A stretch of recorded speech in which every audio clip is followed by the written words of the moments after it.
Welcome to the Smart Business Revolution. Revolution. Revolution. Revolution. You want a revolution? You say you want a revolution? Revolution.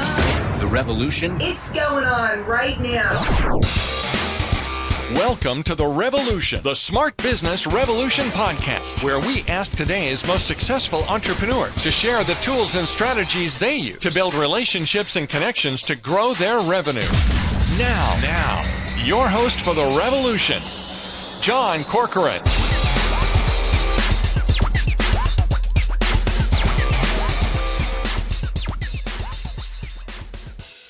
All right, welcome everyone. John Corcoran here, and I'm the host of this show. Every week I get to talk to smart CEOs, founders, and entrepreneurs of all kinds of companies, ranging from Kinko's to Netflix to YPO, EO, Activation Blizzard, Lending Tree, OpenTable, Act Software. Go check out our archives. Lots of great episodes there. I'm also the co-founder of Rise 25, where we help connect B2B business owners to their ideal prospects. Quick shout out to Stu Wolf. Stu, thank you so much for our introduction to today's guest. His name is Ian Burnstein. He's a former attorney like me, turned real estate and self-storage entrepreneur. He's invested in multifamily, RV parks, self-storage, even cannabis dispensary, sale-leasebacks. I don't even know what that is, but we'll find out. He's been part of more than $500 million in transactions since 2015. He's also the co-founder and COO of Storage Pros Management, the owned and operated portfolio that until a recent transaction was comprised of more than 90 properties encompassing more than 5 million rentable square feet of self-storage. He's currently an investor and the chair of a Tiger 21 peer group, and we'll talk about that as well, and also owner of the Storage Business Owners Alliance and president of SBOA Tenant Insurance. And he's also involved in a really cool community clinic in honor of his father. We're going to talk a little bit about that as well. Of course, this episode is brought to you by Rise 25 Media, where we help B2B businesses to get clients, referrals, and strategic partnerships with done-for-you podcasts and content marketing. If you ever listen to a podcast and are curious about how to do it yourself, shoot us an email at support@Rise25Media or visit our website, and we're happy to help you out. All right, Ian, such a pleasure to have you here today. And you've got so many different things that you've been involved in that I want to touch on.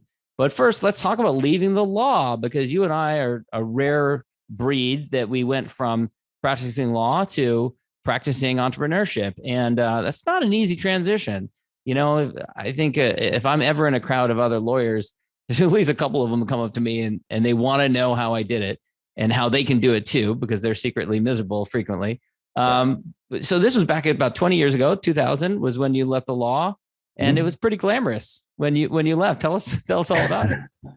No, so I worked at one of the larger firms in Detroit called Jaffe Rate, and Ira Jaffe, who was actually the founder of the firm and namesake, who just recently retired from the firm, but his son was one of my best friends. So I grew up with Ira, always admired him deeply. And so the opportunity to work for him was great. I never really thought I would go to law school or become a lawyer. I was always very interested in business, even through college, always had something entrepreneurial going. But when I got to the end of college, I started doing the interview process, and nothing really spoke to me. Nothing I could really find was really interesting me. And so I actually went to law school by default, figured I'd get the training, and the rest would kind of happen from there. So when I got to the law firm, realized very quickly I was really good at bringing in business. I was good at talking to people and engaging, but sitting at a desk and drafting documents, I'm just not a detail guy. It's just not me. I'm the visionary. I'm not the integrator. And so when I was bringing in a lot of business and people who were just billing a few more hours than me and making more money, and I'm bringing $500,000 to the firm as a 27-year-old associate, that didn't work so well for me. So I needed to have control of my own destiny. And so my wife gave me great advice, said you should start talking to people once a month, schedule a lunch, see who's out there, what opportunities are out there. And a client of mine who was in the paving and trucking business, and I was a real estate lawyer, and they were doing a lot of developments and acquisitions, and just great guys who totally self-made.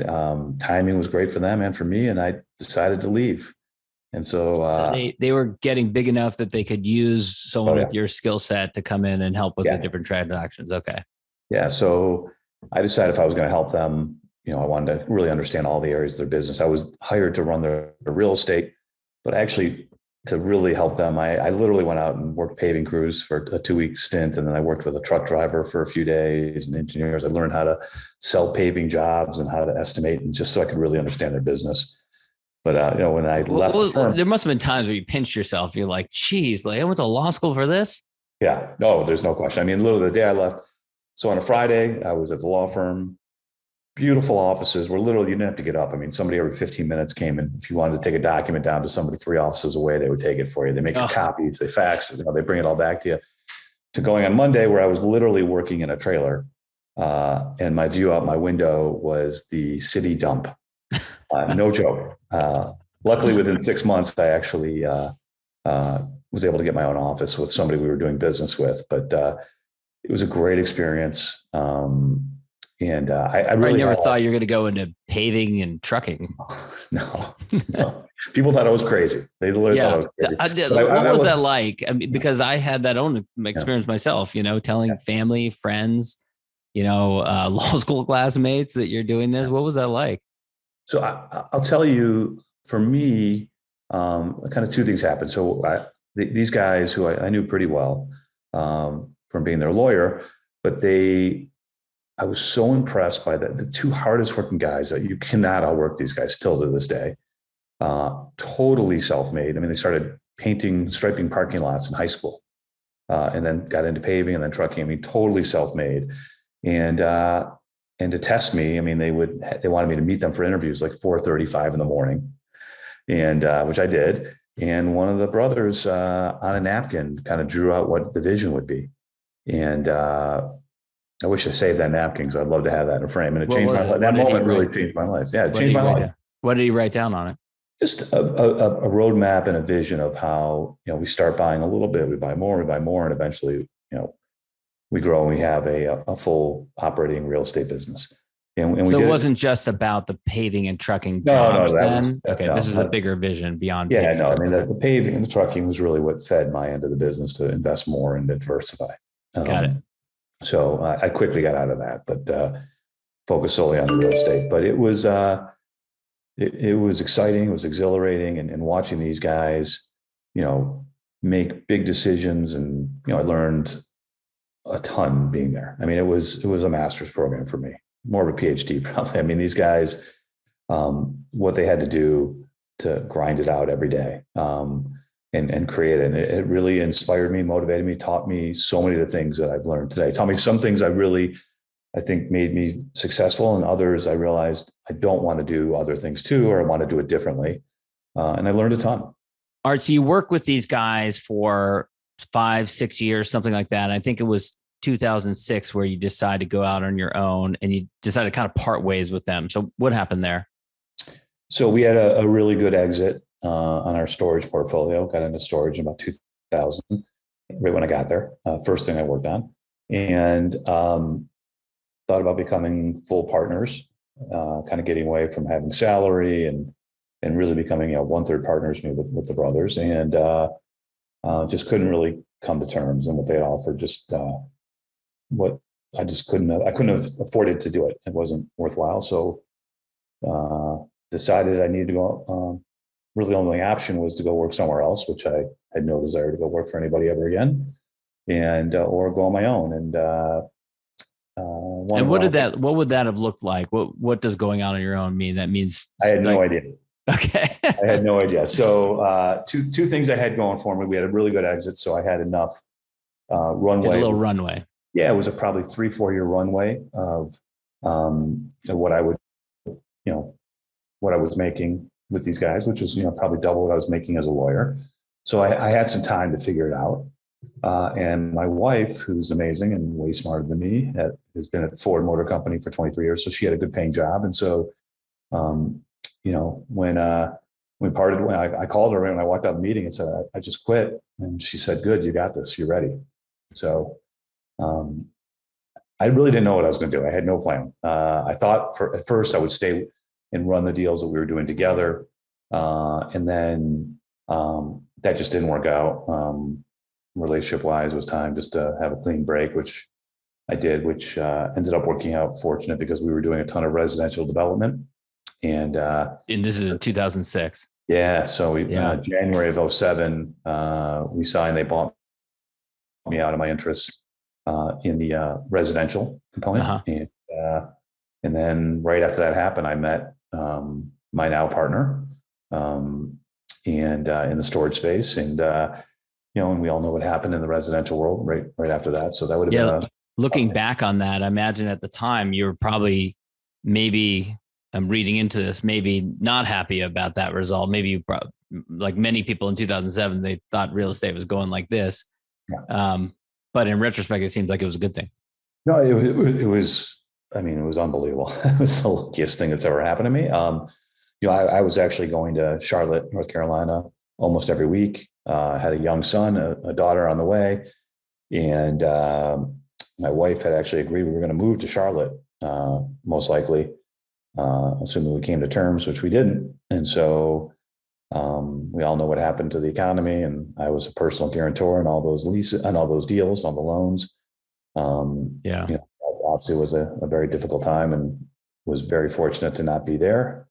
Yes. Yeah. I was practicing law at a real estate firm at the time, helping a lot of people like that who had signed personal guarantees on page 30 that they didn't realize. Wait, what are you telling me? Yeah. That was a tough conversations that period of time. Oh. Yeah. So what do you do then? So you got your law degree. Obviously, you know how to put deals together, but that imagine means that you'd have to go and raise some money. Is that what you did? Raise money and put together a real estate deal or a self-storage deal? So a couple things. I was doing some consulting, and I was building a website, which was all predicated upon, a great economy. And the website was helping banks actually analyze real estate projects quickly and efficiently. And so the timing on those was not good, and those did not go well. That was my kind of one failure that I point to. But I met, just by total luck, I met my current business partner, and we were both in a very similar situation. We both had sold our properties to the same buyer, actually. He had some deal flow, but didn't have the equity. I had the equity, and I had the managerial experience. I'd run our properties and managed them. And so we got together, and I mean, within 4 months of knowing him, we owned 8 properties. Wow. Incredible. And wow, that's fast. We had 9 people operating out of a, 1,500 square foot office, just, figuring out and flying, was on planes all the time. And then boom, the recession. So this is what year? This is 2008, 2009. Okay. So you did have a bunch of residential property at that point. I didn't have the residential. I was out of that, but I had about 10 storage properties. Okay. And how did they react to how did they weather the storm? So they did fine. We bought them right, and we were making money. We had almost all the properties, but one were on one big loan. It was actually crazy. The bank at the time was a private bank out of Chicago that's since been bought, but they they gave us 92% leverage. If you can believe that. So we had almost no money in the deal. They came back to us and said, we did appraisals. Your properties are worth far less. You got to write us a big check. We said, you can have the keys if that's what you want. We're not going to throw more money into this. They did what they should have done, and they agreed just to extend and double our interest rate. And we swept all our cash flow over to them, which actually worked out great. And the other deal, we were fine. So you ended up paying a lot more for the loans then.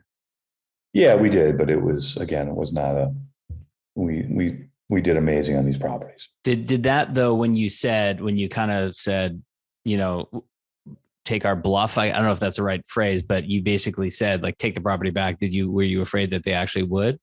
Terrified.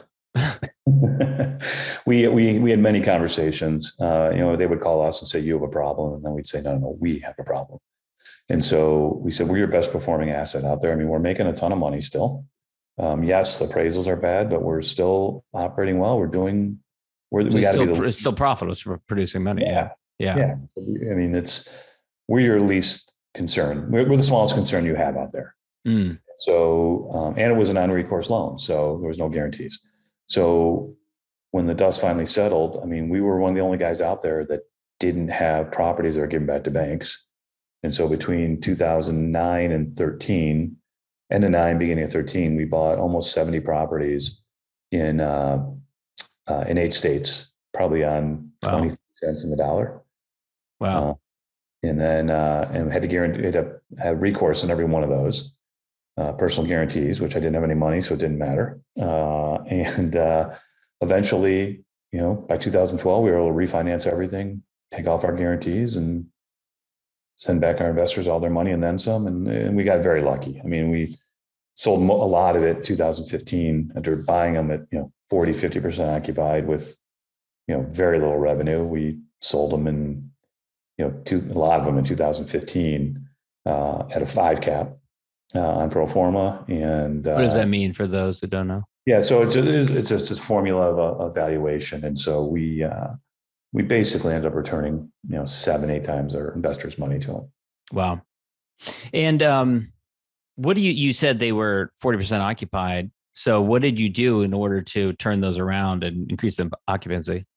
So there was a lot going on. There was obviously so much distress, but a lot of these properties were going back to banks, and they're just hiring random people to, trustees or people to oversee these properties and who have no idea what they're doing. We had a very, very strong management process in place. And so we were able to not only get these things full, but charge higher rates. So what did that, what was the strategy there? So website marketing, internet marketing was huge. We hired we spent a ton of time on it.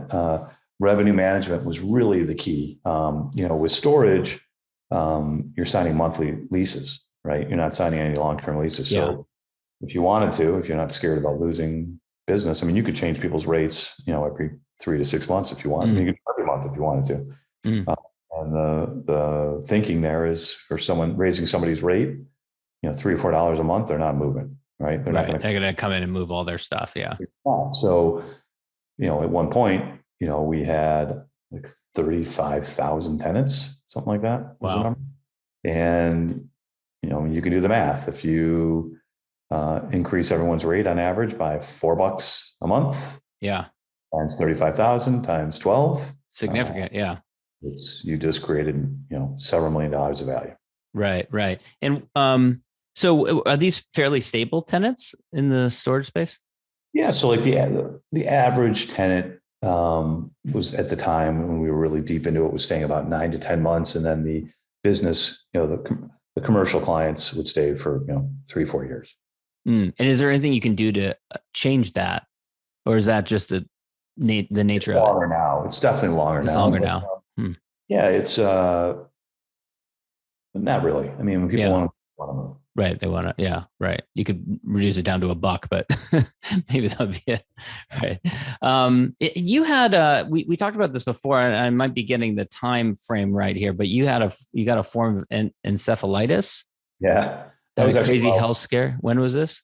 So that was when I was working with the guys at the, back in 2006. So that was in 2003. My wife refers to it as the brain explosion of 2003. I was in the best shape of my life. I just run a marathon. I just got I got a flu bug that I couldn't kick, and my body got, the way they described it to me is it got mixed messages from fighting off the virus for so long. It was a virus infection, and it sent mixed signals. And so it basically deteriorated the myelin sheath, the kind of, the rubber that goes around the coil in a wire, electrical wire. And it kind of eroded, and it caused a grand mal seizure in a form of encephalitis. And I was in a coma for 8 days, and my brain basically didn't work for over a year. And those guys, to their credit, I mean, they stuck with me. They paid me. They were unbelievably loyal to me. But I mean, they thought I was dead. I mean, when the doctors, and once they realized I was going to make it, they're like, you're going to be here for 6 months. You're not even going home. You're going to be in total rehab, learning how to walk, talk, read, write, tie your shoes.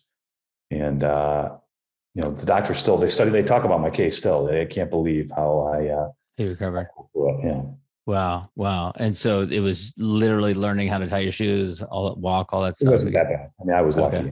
I guess longer than expected, but I will say, 6 months later, everything about it was hard. I mean, anti-seizure medications, depressing, steroids that makes you angry.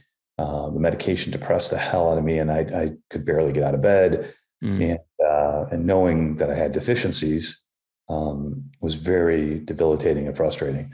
And so ultimately, my wife just kicked my ass to get better. And I got it really, I took occupational therapy very seriously. I mean, literally 4 or 5 months later, like doing third grade workbooks and not getting the answers right. I mean, that's how bad it was. Wow. That's crazy. After having been to law school and everything.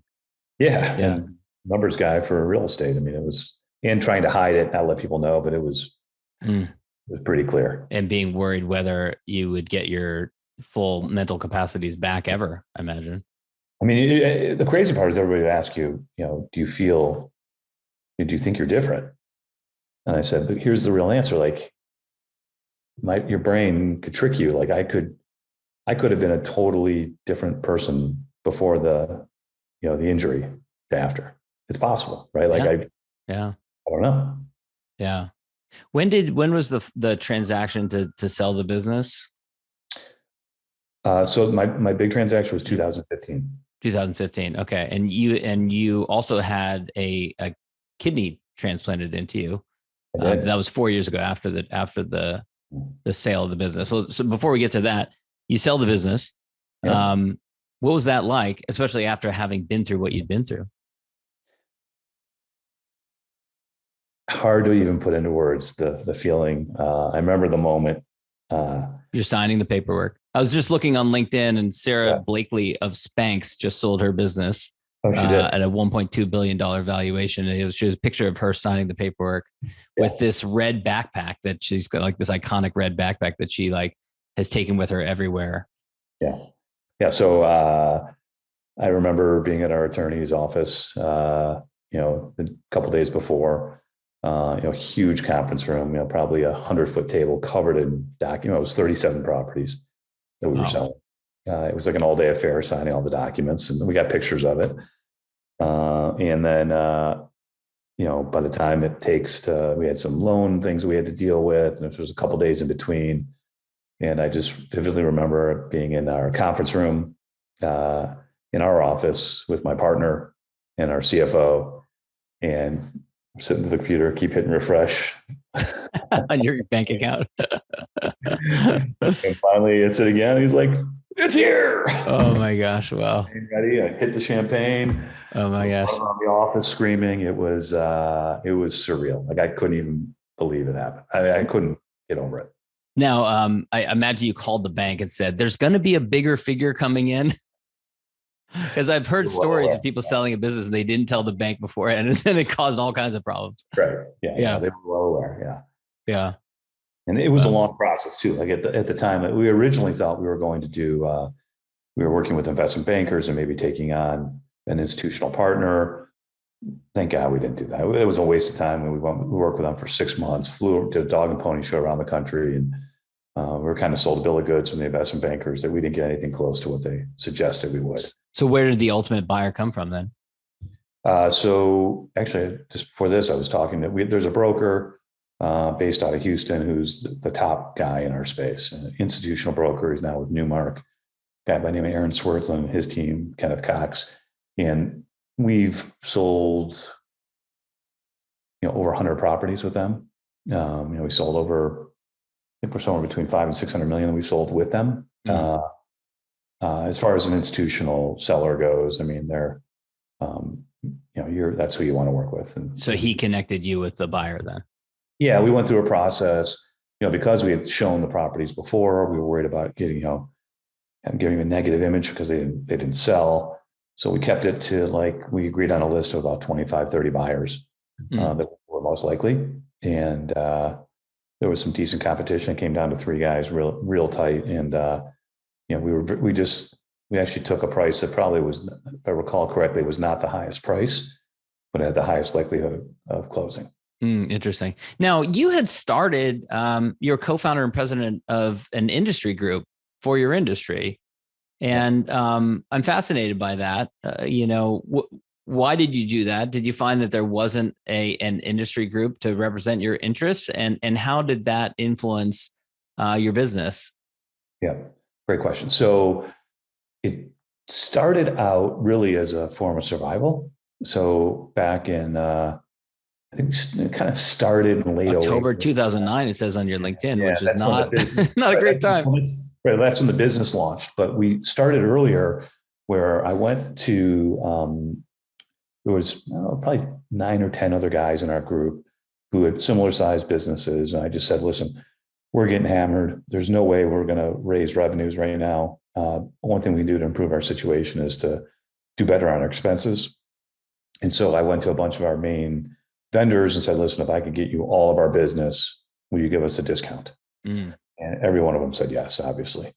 And so I went to my partner. I said, listen, I'm onto something here. Everybody seems to really like this. We should get paid to do it now. And so I went to a bunch of vendors and I cut deals and I said, I'm going to create a website. And I remember this very well. Like we went to, like if you go to a storage conference ordinarily, like if you went now, there'd be 3,000-4,000 people there. So the conference in 2009, it was in Colorado Springs and there was like 210 people there. Literally that bad. Yeah. And we somehow convinced almost all of them to come to dinner with us and we pitched our deal. And like I go through this whole presentation, like I worked on for weeks and I finished and I'm like, all right, who's with us? And crickets. Oh, geez. Nobody's saying a word. I mean, we just paid for dinner for like 100. We couldn't afford it probably. And it was like 150, 180 people at dinner. And all of a sudden the guy who's the godfather of storage is a guy named Dean Jernigan, who's just an amazing guy and a real mentor to my partner, David Levenfeld. And he stands up. And at the time he had a company that's since gone public and was our buyer. And he's like, you store it's in all 500-600 locations, full price. Wow. We're in. And the next guy stood up. Yeah, we'll go with our 200 locations. Wow. So, I'm picturing like a guy in the back of the room being like, right. Just like like one guy in the back, and then it starts like the whole clap. That's basically what it was. And and then we just really grew it as we got bigger and more well known out there, and people wanted to get our endorsement. We started our own credit card processing business that we since sold. Started an insurance business that we're an offshore insurance company where 25 of the top 50 operators are our partners. We're selling 500,000 policies a month still to this day. Wow. And it's been great. And we still have the business going. I've got a great leadership team there. And we're doing another online conference here coming up first week of November. It's something that started because you had a need to save your costs, and it ends up being a business in its own right. Yeah. I mean, when we had the credit card business, I mean, money was not great, in 2009, right? I didn't take a salary for almost 4 years, right? Wow.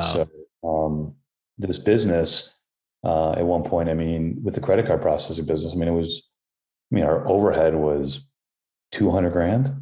And at a high point, the business was making a couple over, $2 to like close to $2.5 million a year. With an overhead. You're talking about the storage business owners line. Okay. Yeah. Oh, wow. I want to get to a couple of things before we run out of time. So first, you end up having needing a kidney transplant a couple of years after selling your business. How did that happen, and what was that experience like? Yeah, genetic disease called polycystic kidney disease. I knew I needed it. Out of nowhere, in 2016, I'd been doing great. I did everything I needed to do. I was, eating right. I was, became a vegetarian, which was not fun for me. I was on a drug trial, and all of a sudden my numbers every month I went to the doctor, and they had me coming back to the doctor every month. Every month my numbers got worse. They put me on I was able to you have to go below 20% kidney functionality to get on the list. So they said, hopefully you get one bad reading and then you can be on the list, and hopefully you're on the list for years. Every month it got worse. My wife went in and got tested. She was a perfect match.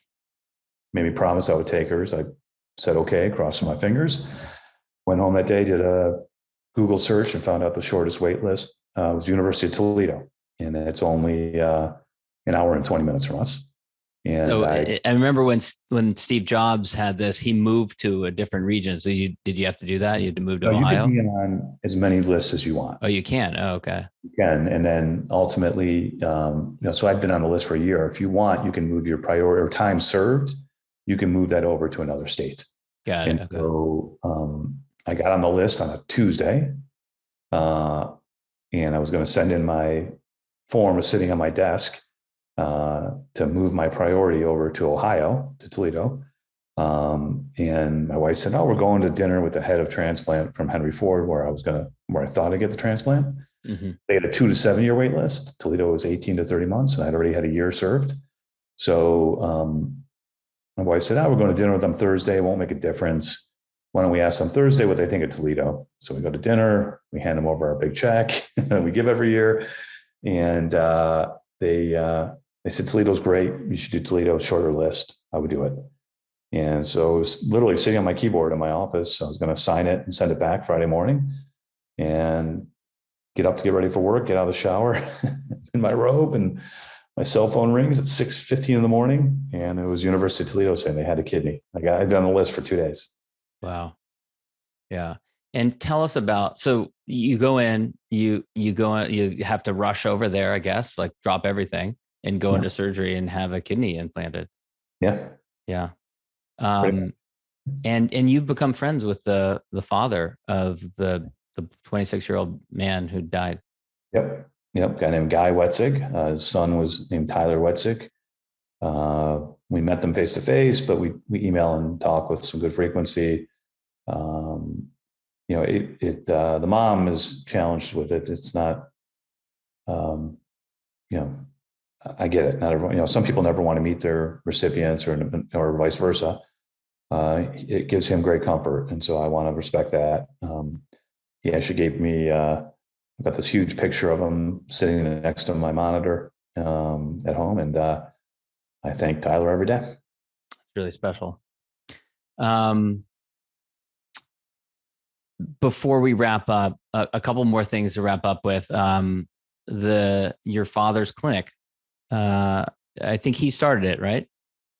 So my father was the last 8 years of his life, he was actually going to a homeless shelter and treating patients every Wednesday. He was a doctor. Doctor was a cardiologist. They lined up around the building to see him every week.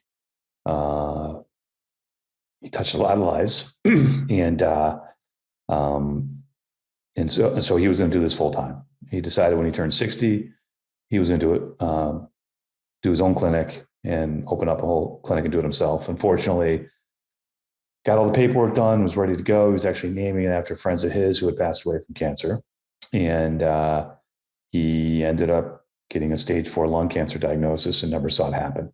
Mm. So my family and I, with the help of the minister at the homeless shelter that my dad was so close with, where he went, we ended up opening it. And we started out modestly. We had a budget of a couple $100,000 a year, and we'd see, 500-600 patients a year, all for free. And then after I sold my business, I decided to get a lot more involved, and we actually got a massive donation. We opened up a new facility, and this year we'll treat somewhere between 9,000 and 10,000 patients, give away $10 or $11 million worth of free healthcare, all for free. We've got about a budget of about $750,000, in which we were able to give. It's only mostly our budget is we buy some medications, we get a lot of it donated, and we have our staff, but we own our building free and clear. We would expect no less from you, by the way. What's that? I would expect no less from you, by the way. That would be the case. It's incredible.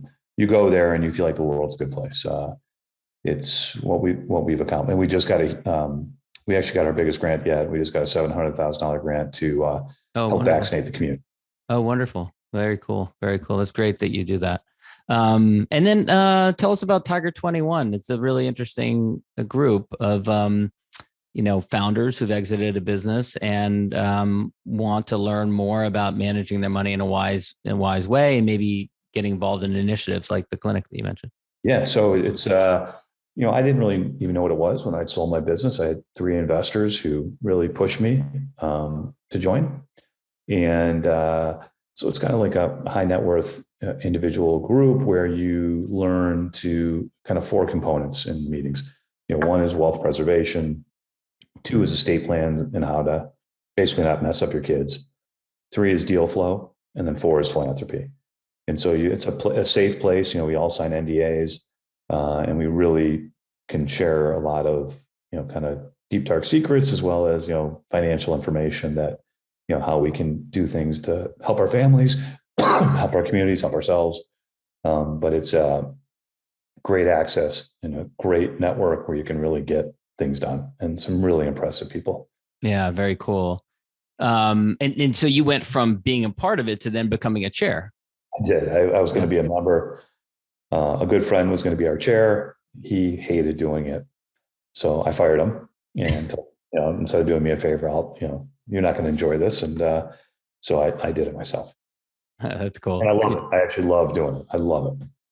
That's great. That's great. Ian, this has been great. Where can people go to learn more about you and connect with you?